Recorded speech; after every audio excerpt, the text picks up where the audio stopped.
Manchester United taking on Aston Villa. Early kick-off for Manchester United at Old Trafford. Another league game for Manchester United, with another opportunity to maybe still a march on some other teams. With Chelsea playing Manchester City, someone in that game is going to drop some points. So Manchester United, if we win this game, are going to make up some points, get further ahead maybe of Manchester City, or maybe go ahead of Chelsea if we win our game. Now that is a big if, because we know what Manchester United are about. We know that Manchester United are not always on their A game, and with our last few games we haven't been at our best. So that is a bit of a concern for Manchester United. Yes, a heavily rotated team in the second of the two games against West Ham, but still a bit fortunate to get the win last time out in the league game against West Ham. So Manchester United are going to have to perform well. But this is at Old Trafford, with hopefully a strong lineup out for Manchester United. We should be looking to attack these and score goals. My only concern is that Manchester United, more times than not, are going behind in games of football. Or when we played our games at Old Trafford in the league this season, the other team's drawn level, which isn't good enough for Manchester United. It really isn't. We've got to stop that. I think we've had one clean sheet in our last 15 games. That's really not good enough for Manchester United.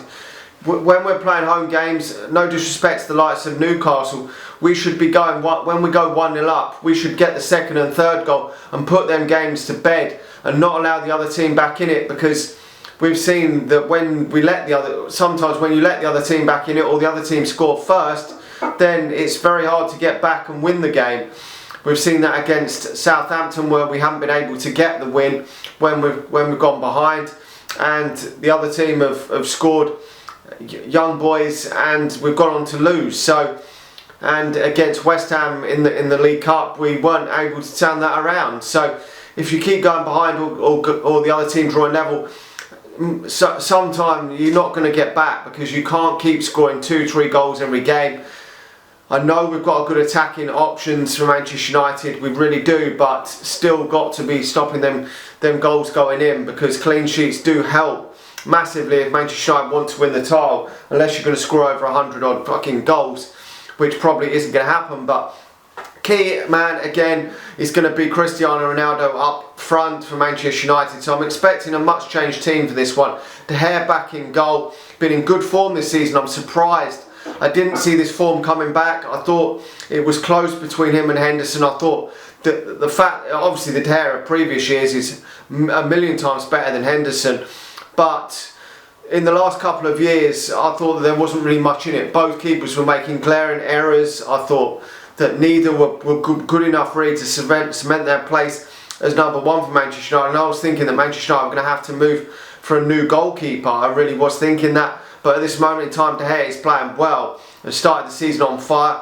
Maybe that's helped with a settled back four, I don't know. But it would be nice if he could get some more clean sheets. Hopefully the team can help him out in this game. Back four pits itself: Maguire, Varane, Wan-Bissaka and Shaw.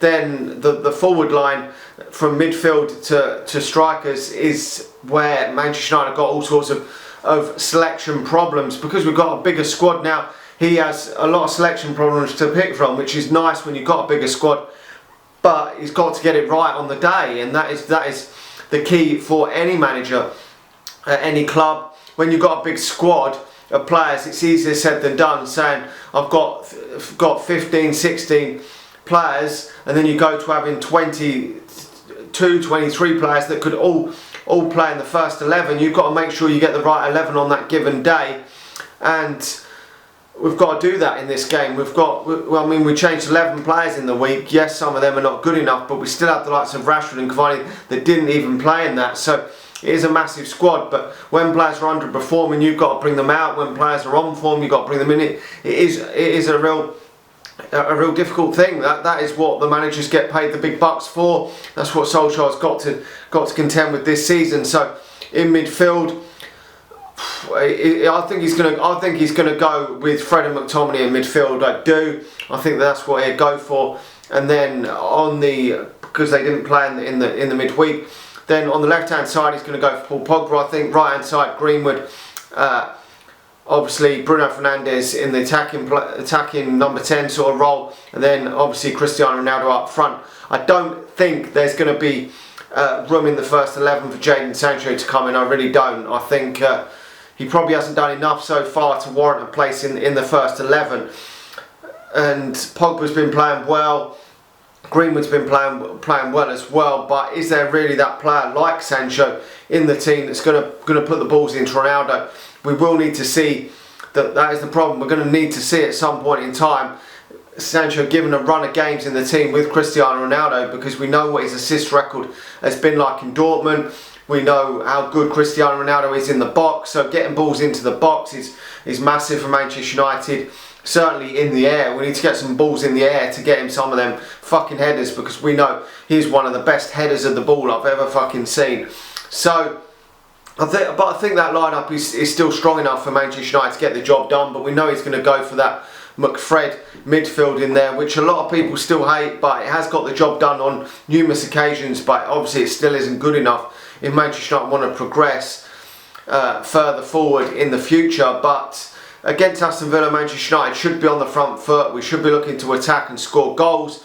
But obviously Villa last time out beat Everton 3-0, but they were without Richarlison and Calvert-Lewin, who certainly Calvert-Lewin gets a good chunk of Everton's goals, which is a problem for them. But defensively they must have been poor. I didn't see the game, but I gather they've let in 3 goals, and Leon Bailey apparently was good in that game but come off injured. I haven't seen it, so I'm not sure if he's going to play in this game. I'm not sure what's happened to Watkins. I'm not sure. I haven't seen him play for a while. I gather he's injured. I haven't been following what Villa have been doing, but a lot of their football did previously go through Jack Grealish, which Jack Grealish isn't there now. But they are what they are at Aston Villa. They are a mid-table sort of team, and looking to just cement them place in mid-table. They're a decent team, but not a spectacular team. And Manchester United should be looking at this as a home game that we should be winning. But you can't take nothing for granted. Manchester United have been up and down in terms of performances this season, but in terms of league position, it's not terrible at this moment in time. I still think Manchester United should be top of the league, because I really do think that was a kick in the fucking bollocks that we drew the Southampton game, because so far I think every game that Manchester United have played has been a winnable game. And the fact that this weekend you're seeing Chelsea taking on Manchester City, and then I think it's next weekend Liverpool take on Manchester City. Manchester United need to be top of the pile after these next 2 league fixtures. We really do, because then we're going to start having in October, we've got a lot of difficult games like Chelsea, Arsenal, Liverpool, Everton, Leicester, all the big boys.